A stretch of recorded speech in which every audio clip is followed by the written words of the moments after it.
She mocked my boring job. So I became her boss and rejected her. Revenge is a dish best served cold. In the corporate world, it's served in a meticulously worded email, sent from a corner office, with a single, satisfying click of a mouse. This is the story of how one of those emails was written. The clinking of champagne glasses filled the cavernous ballroom of the Grand Hyatt. It was the annual Starlight Awards, our company's self-congratulatory gala, where executives handed out acrylic trophies and delivered speeches about synergy and disruption. I stood near the back, nursing a glass of sparkling water, trying my best to look engaged. My name is Lisa, and for the past 4 years, my official title was Administrative Coordinator for the Marketing Department.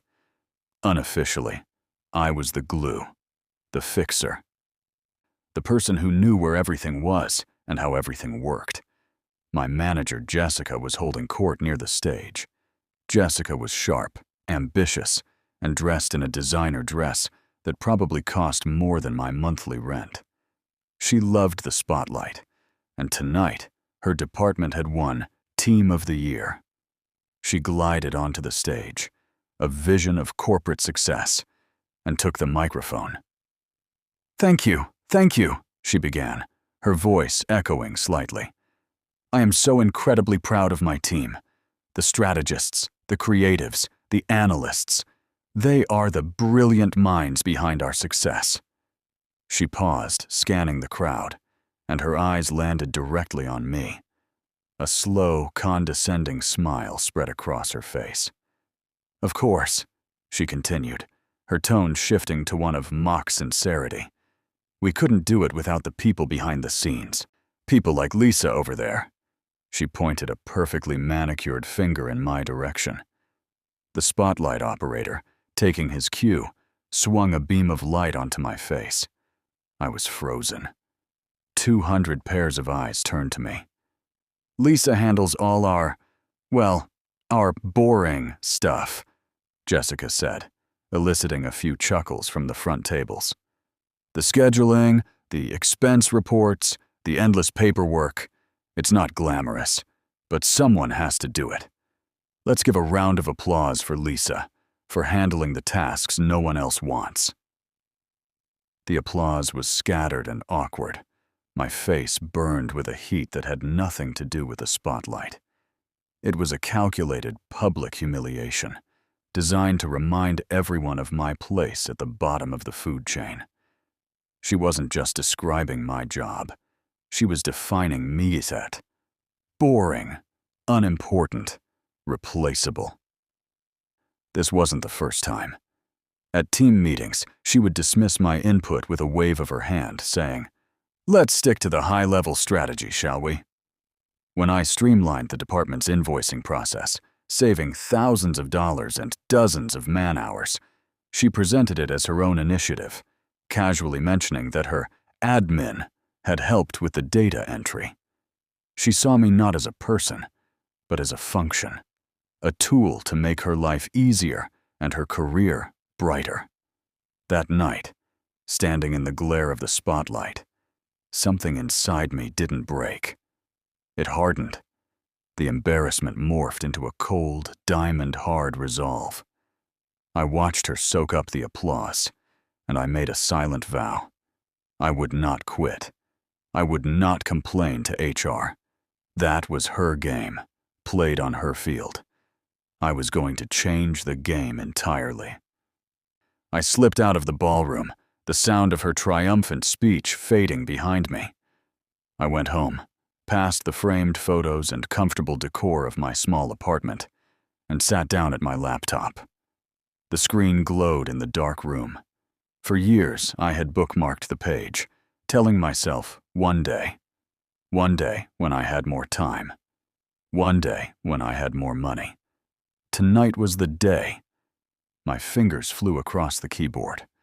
I filled out the online application for the executive MBA program at the city's top university. A grueling 2-year program designed for working professionals. I wrote the essays, attached my transcripts, and paid the application fee with a credit card I reserved for emergencies. This, I decided, was an emergency of the soul. As I clicked submit at 2 in the morning, Jessica was probably celebrating with expensive cocktails, basking in her victory. She had no idea that her petty cruelty hadn't broken me. It had just lit the fuse. She thought my job was boring. I was about to make my career very, very interesting.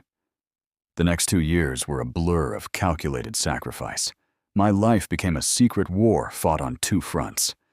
By day, I was Lisa, the efficient, quiet administrator.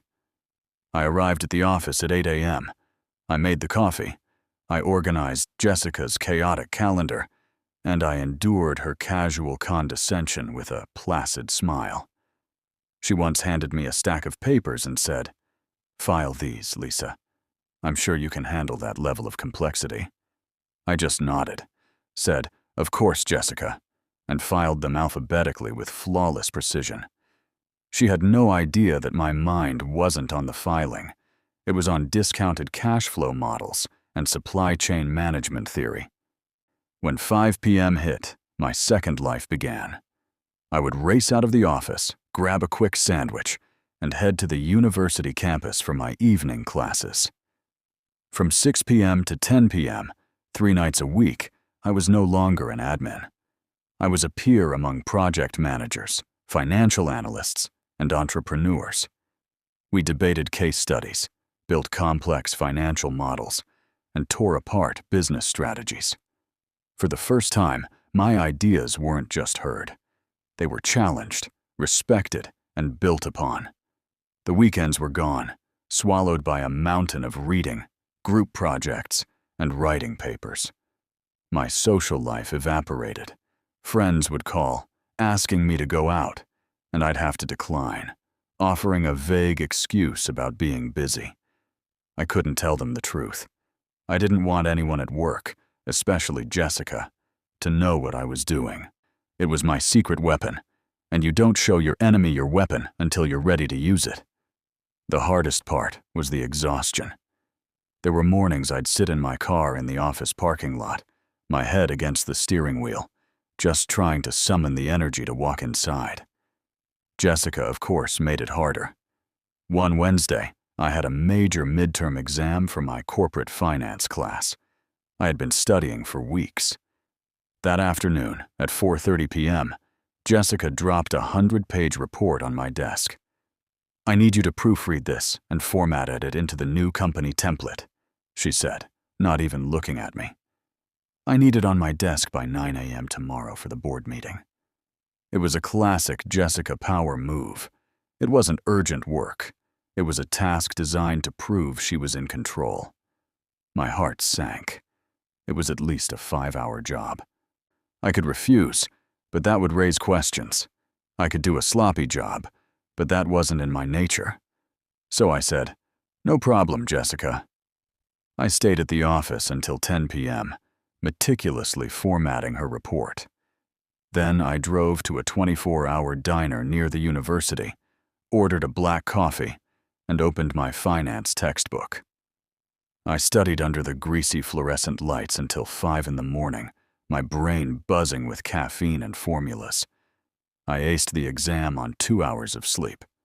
I walked into the office at 8:30 a.m., placed the perfectly formatted report on Jessica's desk, and went to my own to start the day. She never even said thank you. But I wasn't doing it for her thanks. I was doing it for me. Every condescending comment, every thankless task, every time she took credit for my work, I mentally filed it away. It wasn't just motivation. It was fuel. It was the energy that got me through the all-nighters and the grueling study sessions. Finally, after 24 months of relentless grinding, the day came. I sat in a cap and gown, my name echoing through an auditorium as I walked across the stage to receive my diploma. Master of Business Administration. I held the leather-bound folder in my hands, the weight of it feeling more significant than any acrylic trophy. My secret war was over, and it was time to plan my victory parade. With my MBA in hand, my first instinct was to print out 100 copies of my resume and carpet bomb every company in the city. But that wasn't the plan. Quitting would be a release, but it wouldn't be a victory. The victory I wanted was more strategic, more precise. I wanted to stay right where I was. I wanted to climb the ladder in the same building where Jessica thought I was a permanent fixture on the bottom rung. I began my campaign discreetly. I updated my profile on the company's internal career portal, adding my new degree. I started networking, not at happy hours, but through targeted coffee meetings with directors and senior managers from other departments, people who knew my reputation as a hyper-competent organizer, but had no idea about my new qualifications. I framed my administrative experience not as a weakness, but as a unique strength. For 4 years, I've had a ground-level view of this company's operational nervous system, I'd say. I haven't just been scheduling meetings. I've been learning the pain points in our workflow, the bottlenecks in communication. My MBA gave me the high-level framework to solve the problems I've been seeing every single day. People were impressed. They saw me in a new light. I wasn't Lisa the admin anymore. I was Lisa the strategist with unparalleled operational insight. 3 months after graduation, the perfect opportunity appeared on the internal job board. The company was creating a new position, Vice President of Strategic Operations. The role was designed to streamline processes and improve efficiency across multiple departments, including marketing. It was a senior leadership role, a huge leap. It was also, in a way, the job I had been unofficially training for every time I fixed a broken process or untangled a bureaucratic knot. I applied. The interview process was a series of 5 interviews over 2 weeks. The final one was with the Chief Operating Officer, a man named Mr. Harrison, whom I had only ever seen in the elevator. I walked into his spacious office, not as an admin, but as a candidate. I was calm, confident. I didn't just talk about theory from my MBA classes. I gave concrete examples from my current role. I explained how I would have handled 3 recent company-wide logistical nightmares, outlining specific, actionable steps. Mr. Harrison leaned back in his chair, studying me. "You have a fascinating perspective, Lisa," he said. "You've been in the trenches. You know where the bodies are buried." A week later, an email from Human Resources landed in my inbox. The subject line was, "Offer of employment." I gave my 2 weeks' notice to Jessica the next day. I walked into her office and handed her the formal letter. She glanced at it, a flicker of annoyance on her face. "So, you're leaving us? Found another little admin job somewhere else?" she asked, a smirk playing on her lips. "Not exactly," I said, keeping my voice perfectly level. "I've accepted the position of Vice President of Strategic Operations. My office will be on the 42nd floor. I start in 2 weeks." The smirk vanished from Jessica's face. Her mouth opened slightly, but no sound came out. The color drained from her cheeks. For a full 10 seconds, she just stared, her brain trying to process the impossible. The boring admin, the girl she sent on coffee runs, was about to become a vice president. She was about to become, on the corporate food chain, her superior. "I'll be working with all the department heads, including you, to improve our operational efficiency," I continued, my voice still calm. "I look forward to collaborating." I turned and walked out of her office, leaving her sitting in stunned silence. The power dynamic hadn't just shifted, it had been shattered. And a new one was about to be built, on my terms. My first year as a vice president was a whirlwind. The corner office on the 42nd floor came with a breathtaking view of the city, but I was more focused on the view I had of the company's inner workings. The job was demanding, but for the first time in my career, I felt energized, not drained.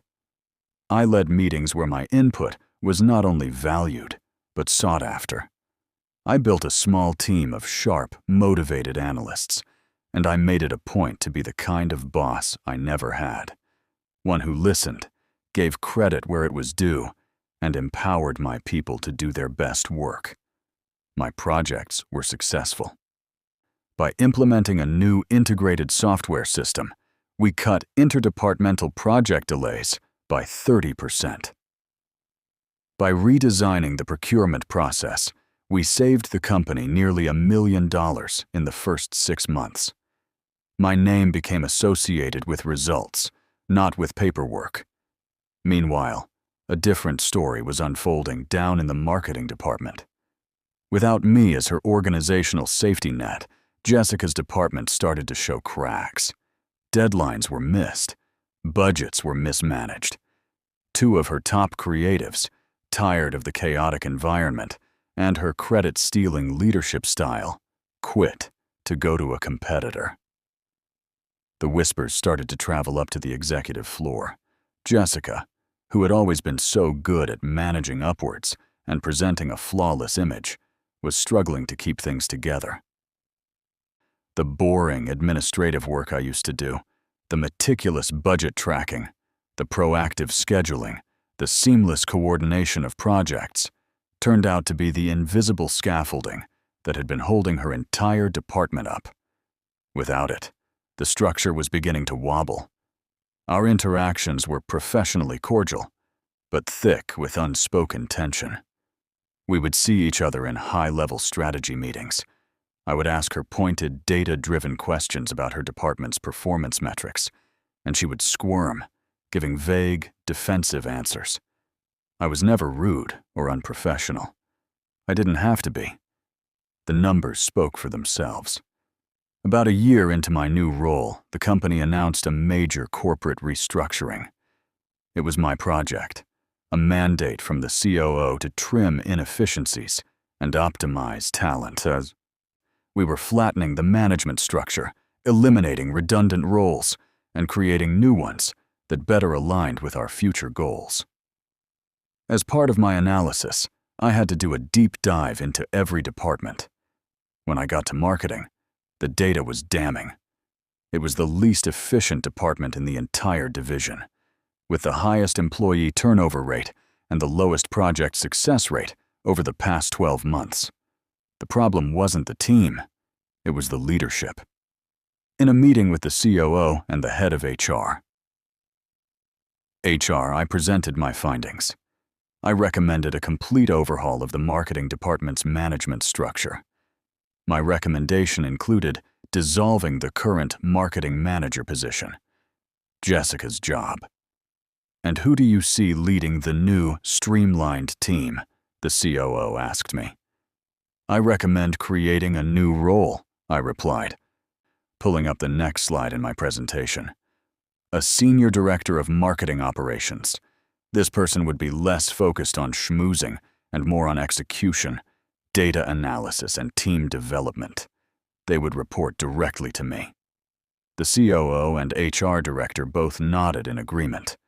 The plan was approved. A week later, Jessica was called into an office with HR. Her position was being eliminated. As per company policy, she was told she could apply for any open internal positions for which she was qualified. There was only one senior role available in her field: the brand new Senior Director of Marketing Operations, a job that reported directly to the woman she once mocked for her boring job. The trap, which I never even had to set myself, had just snapped shut. The email from HR was a formality, but it still sent a jolt through the system. 3 candidates had been shortlisted for the Senior Director of Marketing Operations role. 2 were strong external candidates with impressive resumes. The 3rd was an internal applicant, Jessica. My heart didn't pound with excitement or fear. It was steady. This was not a personal vendetta. It was a business process. I was determined to treat it as such, to be impeccably professional.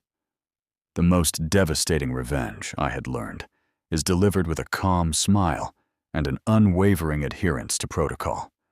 I scheduled the interviews for the following Tuesday. Jessica's was the last one of the day, at 4 p.m. She walked into my office, and for a moment, the role reversal was so stark it was almost comical.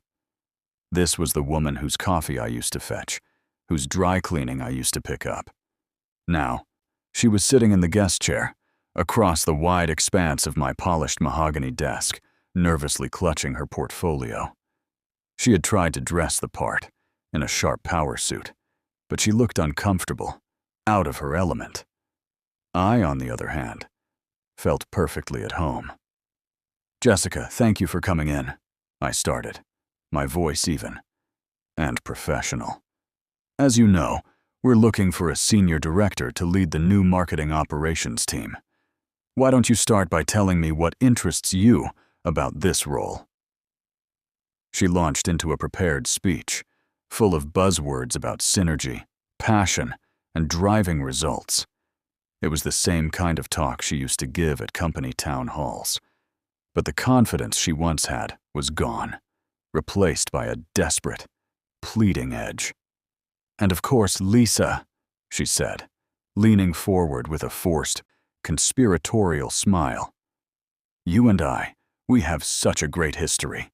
We worked together for years. We know how to get things done. We were a great team." I didn't smile back. I just made a small note on my legal pad. "Let's talk about that," I said, my tone unchanging. "Can you describe your approach to project management and budget tracking?" She faltered. Those were the things I had always handled. She tried to give a high-level answer, talking about empowering the team and strategic oversight. I pressed further. "I'm looking for specifics, Jessica. Let's take the Project Phoenix launch from last year. The budget overran by 18%. Can you walk me through the specific tracking mechanisms you had in place and at what point you identified the variance?" She couldn't. She stammered, talking about unforeseen market forces and vendor issues. She had no grasp of the details because she had always considered the details beneath her. I knew the real reason for the overage. It was because she approved 3 major last-minute changes on a whim, never bothering to check the financial impact. I had been the one to find it, document it, and work with accounting to fix it. She had just taken the credit for the eventual launch. The interview continued like that for 45 minutes. I asked her about team development, about data analysis, about process optimization. I asked her about all the boring things that are the actual foundation of a successful department. Her answers were consistently vague, full of jargon, but empty of substance. She was a performer, a salesperson. But this wasn't about performance. It was about process. Towards the end, her desperation became palpable. "Look, Lisa," she said, her professional mask slipping. "I know things might have been tense in the past, but I'm ready for a new chapter. I really need this job." I looked at her, my expression unreadable. "This isn't about the past, Jessica," I said coolly. "It's about the future of this department. It's about finding the best possible candidate to lead it." I stood up, extending my hand. "Thank you for your time. HR will be in touch within the next few days." She shook my hand, her grip weak. As she walked out of my office, she looked smaller, diminished. The powerful, intimidating manager was gone. In her place was just a woman who had built her career on the work of others and had finally been handed a bill she couldn't pay.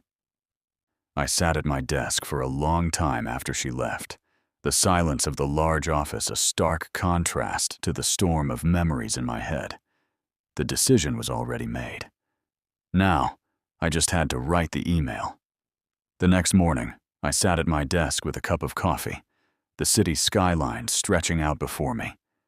The decision wasn't difficult. The other 2 candidates were significantly more qualified. They had demonstrated deep expertise in process management, data analytics, and team leadership. Jessica had demonstrated that she was good at being the boss, but not at doing the work. My task now was to formalize the decision.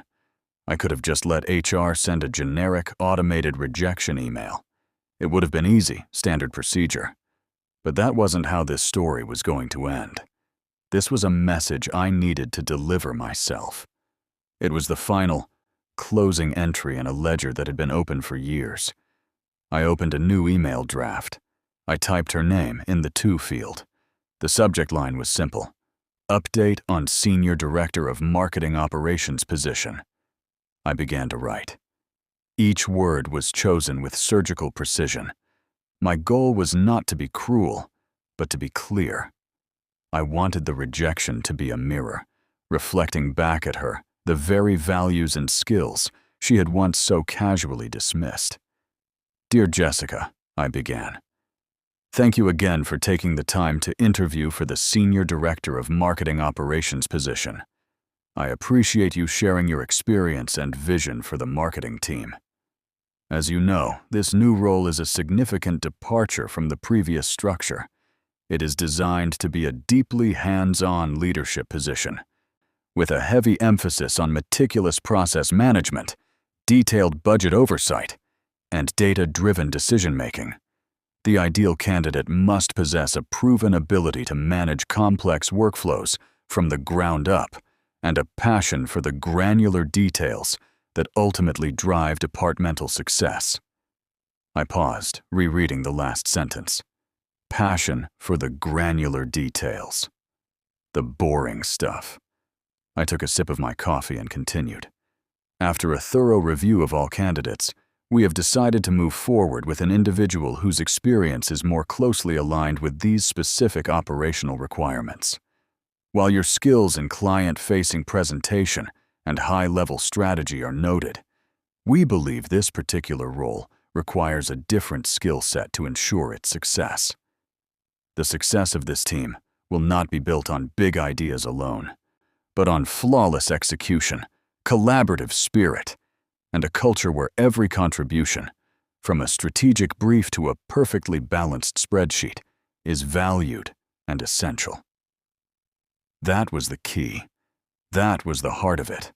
A culture where my old job, the boring job, was recognized as fundamental. Thank you again for your interest and for your years of service to the company. We wish you the very best in your future endeavors. Sincerely, Lisa Chen, Vice President, Strategic Operations. I read the email one last time. It was perfect. It was professional. It was polite. And it was, in its own quiet way, absolutely devastating.